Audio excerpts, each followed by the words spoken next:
Are you really ready to buy a house? What are some important questions you should be asking yourself before you do? Well, I have 7 for you.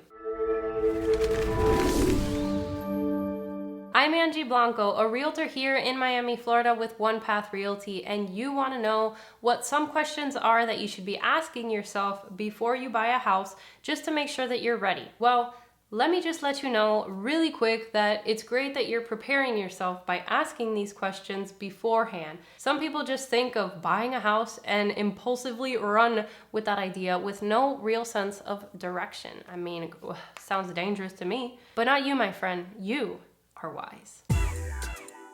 So here are 7 really important questions that you'll want to ask yourself before buying a house so that you're more prepared and so that you know a little better what's required of you. And by the way, I also have a free downloadable guide of the step-by-step home buying process that I'll link down in the description if you want to take a look at that as well. I think it'll be helpful. Let's get into it. Question number 1, what is your credit score? This is really important because it's one of the things that you'll need in order to qualify for a home loan. If your credit score is over about 650, you'll generally have an easier time qualifying for a loan and getting a better interest rate on that loan. If it's under, it's still doable, but we will likely have a higher interest rate because you look like more of a risk to a lender, and therefore you might also get a little less desirable terms on that loan. If your credit is much lower, we might just want to pause for about 3 to 6 months, depending on how quickly we can repair your credit, so that we can position you in the best way possible right from the start and not waste any time. And in order to qualify for an FHA loan, you'll need a credit score of at least 580 or higher. And for a conventional loan, you'll need at least a 620 or higher. Again, the higher the score, the better the terms, the better the interest rates, and so on. So make sure you know what yours is before starting this process. Question number 2, have you been employed for the last 2 years? This means documented and verifiable income like pay stubs or direct deposit, whether you're a W-2 or a 1099, for the last 2 years. Everything I'm mentioning, we really can't do without. They're necessary parts of qualifying for a home loan, and income is one of them. Question number 3, do you have savings for the down payment and the closing costs? These amounts will change depending on the type of loan you qualify for and depending on the price of the house. If you get an FHA loan, for example, the minimum down payment requirement is a 3.5%, and for a conventional, it's only 3%. And the closing costs are typically always between 3 and 4% of the purchase price. So if a house costs more, then you'll pay more between the down payment and the closing costs. And similarly to credit, if you don't have any savings whatsoever, we will likely have to wait until you do.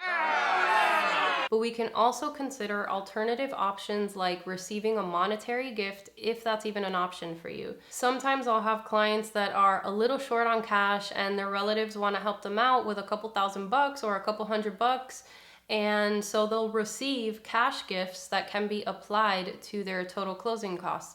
Not everyone has this option though, so it's helpful to know ahead of time if you do, just to have that option in your back pocket. Question number 4. What is your reason for buying a house? What is your why? Is it because your dad told you to, or because everybody else is doing it, or is it because of you? Because you're ready to invest in your own future and pay your own mortgage instead of paying somebody else's by renting. Be really clear on your why so that you don't make a 30-year mistake. Question number 5. Have you had a bankruptcy within the last year? If the answer is yes, it's okay, but this does hinder some people from being able to qualify for a loan, typically for a few years, because lenders need to see that you've been able to make your payments on time for an extended period of time. Question number 6, how much of a mortgage payment are you comfortably able to pay each and every month?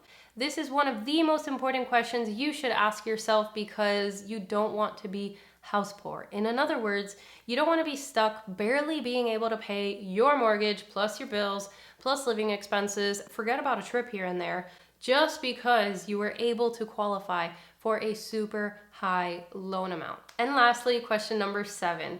How long would you ideally like to live in this property for? A year, 5 years, 10? Forever? If you only wanted to live in a property for a year, it might not even be worth it to buy it, unless you were thinking of maybe keeping it as an investment rental after you've moved out. Or if it just so happened that, it appreciated so much one year that you just wanted to cash it out. It's helpful to have an idea of how long you'd like to live in a property for, though, because it shows what your intention is with buying and also your ultimate goals. If you're wondering what the timeline is for buying a house or what all the steps are in the process, watch this video here where I break it all down for you.